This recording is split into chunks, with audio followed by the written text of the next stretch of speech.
This is a little bit more complex than what we've been doing before. However, fundamentally, really, it's the same problem, just done 2 times. Right? So let's see if we can recreate this real quick.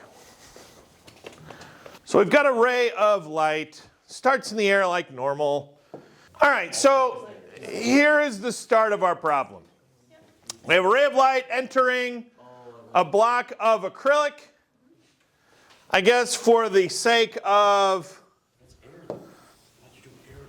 meeting this, let's start here. So what?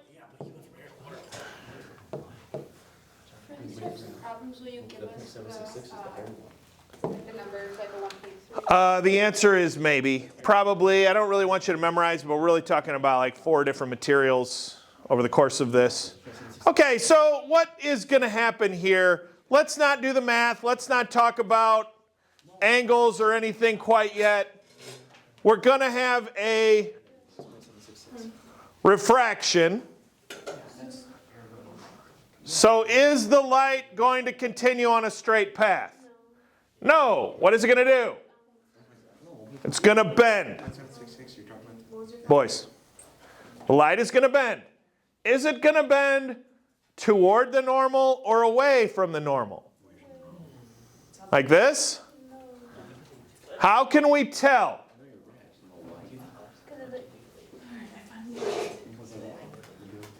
Which one of these 2 things, air or acrylic, is more optically dense? The acrylic. So light will bend in what direction with respect to the more dense medium? You got a 50-50 chance. Is it going to bend toward the normal or away from the normal if it enters a more dense medium? Toward the normal.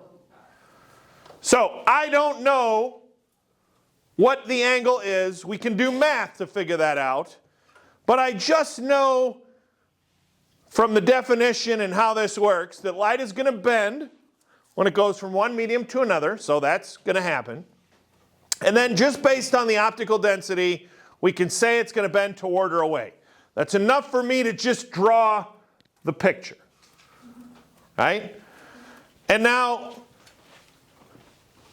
this light ray, hang on, I deselected it, is going, oh no. So anyway, this ray is going to continue down. It's got 2 hats, which is fine. This ray is going to continue down and hit the other intersection of surfaces, right? It's going to keep going through this, and now something's going to happen. What's going to happen? There's another change in mediums. I feel like that's crooked. Yeah, for sure. Keep going to the right. Back left. No, that's it. You guys are actually killing me. Actually killing me. I don't see the line anymore. No. Yeah, it's way worse. Oh, that's for the other way. There. No, that's not it. that is Now, I feel like you guys are actually trolling me here. Oh my God, I moved the square again. I can't. Oh! That's better. That's a lot All better. right. So anyway, what's going to happen here? We've got another change in mediums. Is it going to continue straight? No. Why not? Different mediums. Which one of these 2 is more optically dense, acrylic or water? Acrylic. So what way is it going to bend this time? Away from the normal. Let's exaggerate it a little bit just for the sake of science. So this is kind of what's happening. We haven't done any math yet, right? But this is just what happens. It's going to go from air into the block. It's going to bend toward the normal because this is more dense. It's going to go through the block. It's going to leave the block. And it's going to be bent again. But this time, because water is a little less dense, it's going to bend away from the normal. If you were standing above it, you would be here and you'd see the light Kind of. So that's an interesting question for another day. So like is just looking at the density is almost a way to kind of check your work, like if it's less. Yes, than the sure. than it went in. Absolutely, yes. And again, we're going to do the math.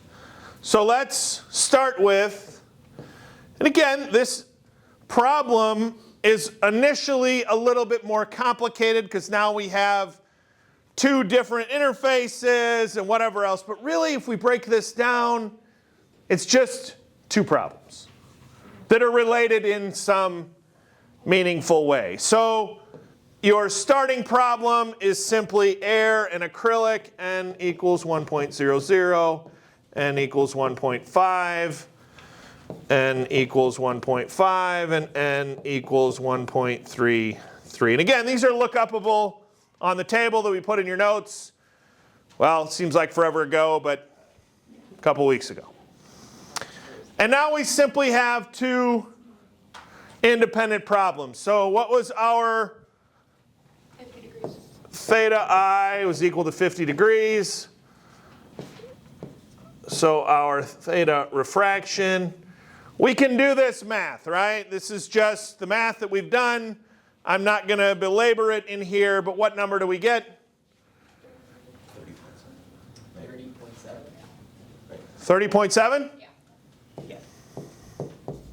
Now, to your point earlier, does that seem like that could be right? It's less than 50. It bent towards, so that angle got lower. I'm going to say, cool. Yes, I can. If it was 60, I feel like that would be a problem.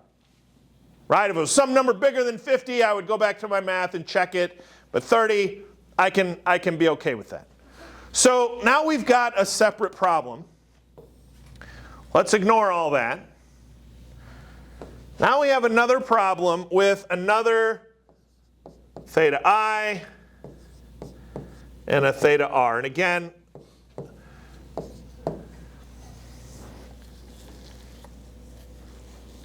how can we know theta I, the incident angle? How can we know this? You're talking about like the first angle? Well, we have a separate problem now, right? We have a new problem at the bottom side of this block where we're going from the block into water. So we've got a new thing. We need our incident angle. Okay, we're still in the acrylic. Why, though? I agree with you. It's 30.7. But I want to engage your geometry muscles for a second. Parallel, Okay? What's parallel? the normal line, Why? because they're both just going vertically through the alternating two. So I don't think, and I probably should have, but what shape is our block of acrylic? A rectangular shape. I probably should have been specific on that, but for the sake of making this easy, I didn't. But yes, this is a rectangle. So if these two lines are parallel, and normal lines are defined as perpendicular to the line, then what do we know about these two normal lines? They're also parallel. So I'm going to go through this just for the sake of geometry, just so that the math department knows that I did something. So if we've got our block, right, and we've got our normal lines,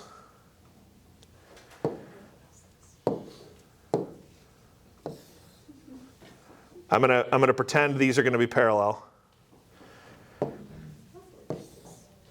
And we've got our thing here, right? This is kind of what we're talking about, just an exploded view of this without all the other stuff written in here.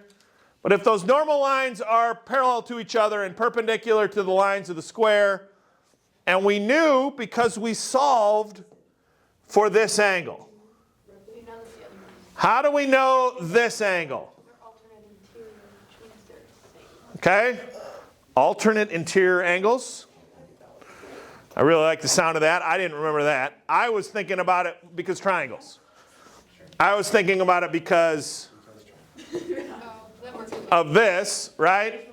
This is the complement of this, which is the complement of this, which should make those the same. But long story short, if you run into this on a test or quiz, hint, hint, wink, wink, nod, nod, these angles are going to be the same. So let's go back. Bro. Let's go back in time to save the future. All right, so if that's true, now we know what this is.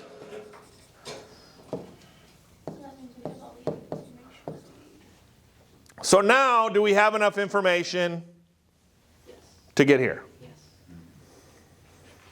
I agree. Let's do the math off camera, obviously, and come up with, what was it? 30. No. 30,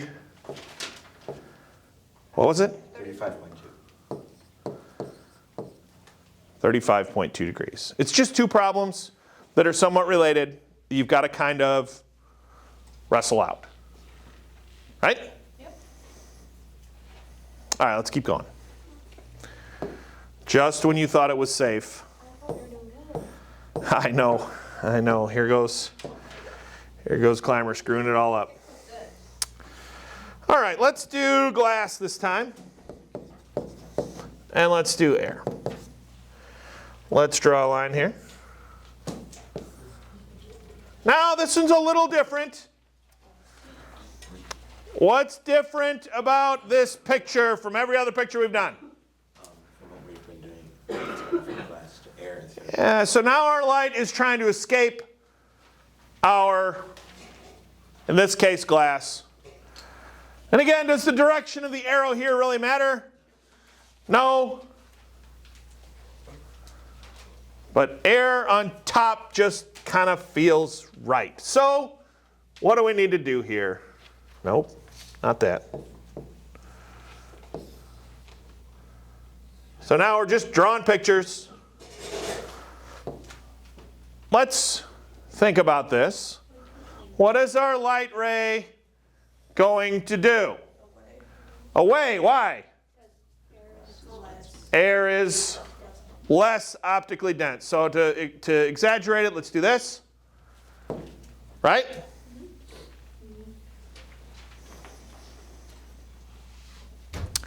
So as I move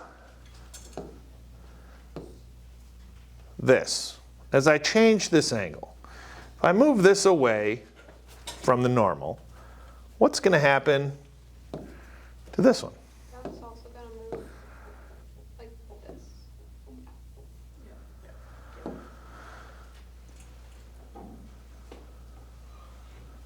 So now let's solve a problem.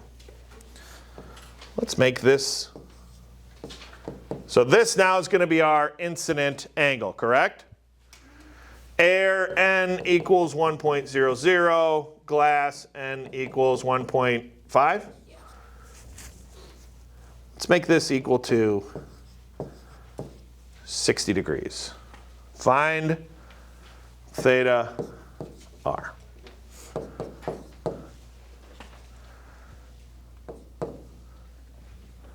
Do this actually in your notes. If my incident angle is 60 degrees, which is not very accurate the way I drew this, but for the sake of getting some math going, plug this into your calculator and tell me what theta r is.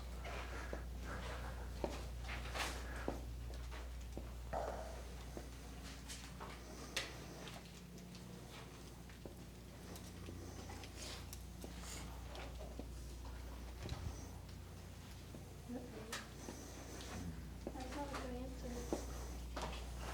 What? It's called error. You broke it. Thank you. Because it doesn't go What? and not go backwards. What are you guys doing? Your calculators are showing an error. Do you have it in the right mode? Yeah, What if you hold the calculator upside down? Does that help? you might. It might. Try it. Let's see. Wait a minute. Oh my gosh. Because it's like the glass is more dense and it goes like less. Kind of. No. Well, something. Something is correct. Well, let's not divide by 0 this early. Oh, is it because So, for those of you that read the physics talk, which is obviously none of you, what is actually happening here? no idea. What is actually happening here? Refracting. It's refracting, kind of. We've reached the limit of refraction. This question doesn't work. You haven't broken your calculator. But think about this. As this angle increases, right? As this goes this way, what's happening to this ray? It's going to go on the horizontal. Eventually, it hits this point. Eventually it hits this point, right? I don't know what this angle is. Of course, we're going to solve for it a minute from now. At some point, this gets to some angle where it can no longer refract. Are you going to give us one like this one? Of course. Of course. It wouldn't be any fun if I didn't. So eventually we get to an angle where we can't. And if we go past this, something is going to happen. If we keep going, like, oh, that's as far as we can go, I'm going to keep going.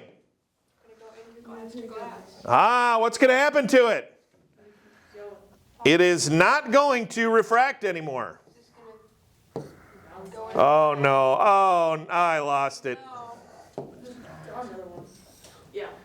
It is no longer going to refract. Now it is going to bounce and it is going to reflect. Like the mirror. Total internal reflection. Is that like if you point a mirror at a mirror? Kind of, but it's more like Bouncing laser inside first. last year. Last year and the year before. For those of you that live in town, crews worked their way through town along the roads, kind of between the road and the sidewalk, and did what? Dug up town. They did stuff. What were they installing? Fiber optic cables all through town. How does fiber optic cable work? Reflecting. Got my trusty laser here. So if I shoot this laser beam up toward the ceiling, right, at an angle. Let's see if this is going to work. So if I shoot this up at an angle, right, and I entered into this piece of glass, what happened to our light on the ceiling? It disappeared. Where does that light seem to show instead? Where on the glass, though? On the end. So what is happening to this light as it tries to escape this glass? It can't. Instead, it gets in this glass, hits the glass, and gets reflected, and then hits the bottom and gets reflected back and forth. It zigzags toward the end of the cable, yes. If you had a mirror on this end, yeah, sure, of course. Otherwise, there's a transmitter on one end of the fiber optic cable that's transmitting the internet or whatever.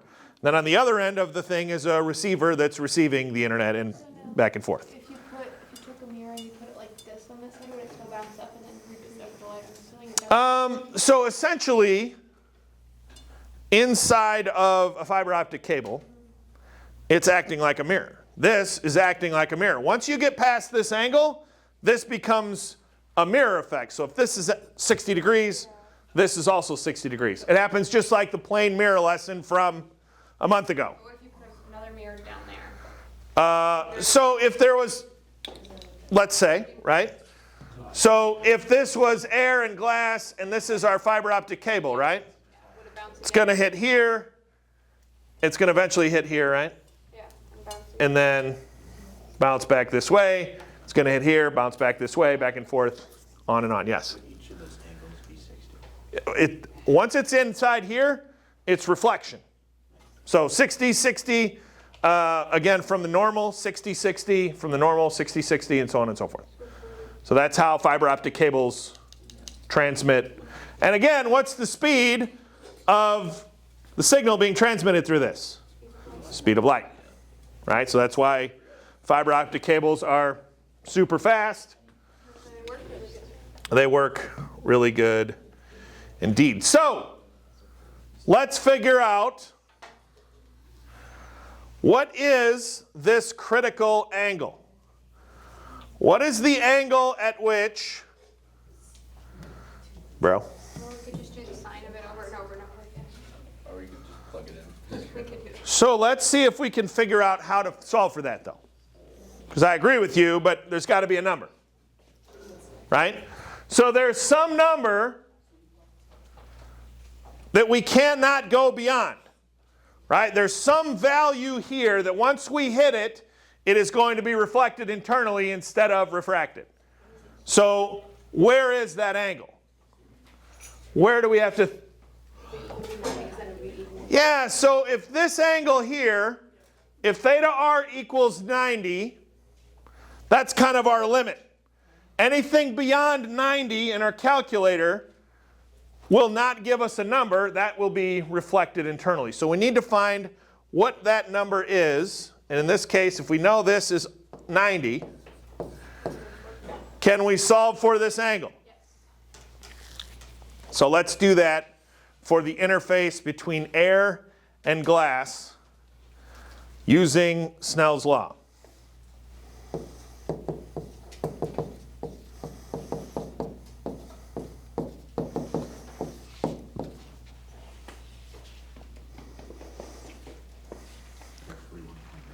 Okay, let's get a second opinion, but I think you're probably right.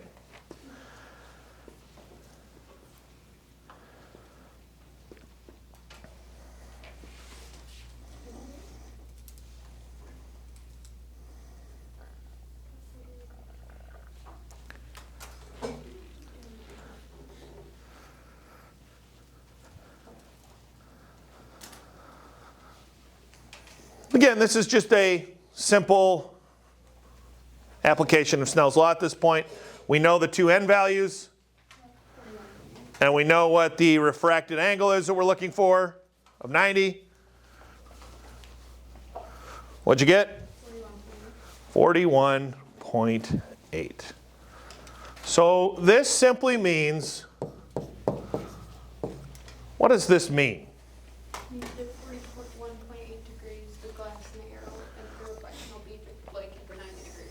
So any angle less than this, we'll just have a refraction, right? If we have some angle of 30 degrees or 35 degrees or 12 degrees or whatever, right, we're going to have some refraction. It's going to bend the light.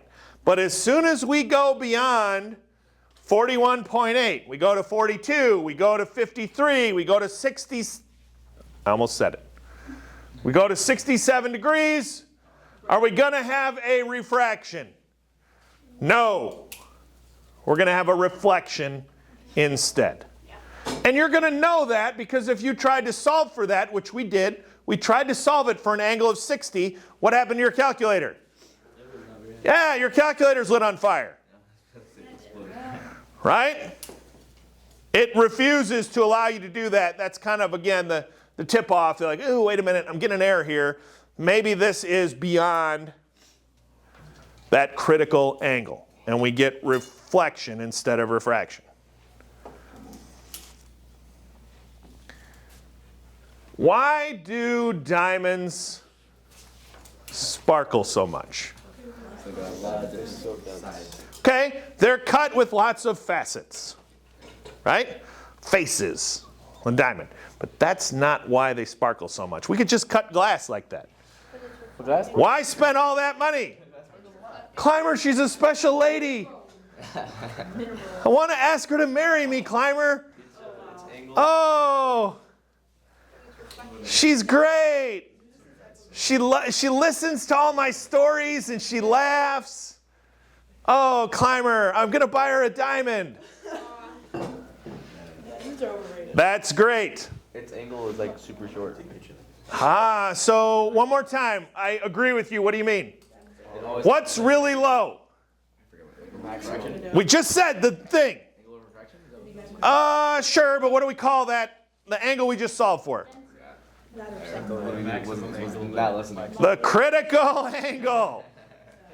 So for diamond, going from diamond into air, what will happen to that critical angle? No. It's going to be smaller. So what does that mean, though?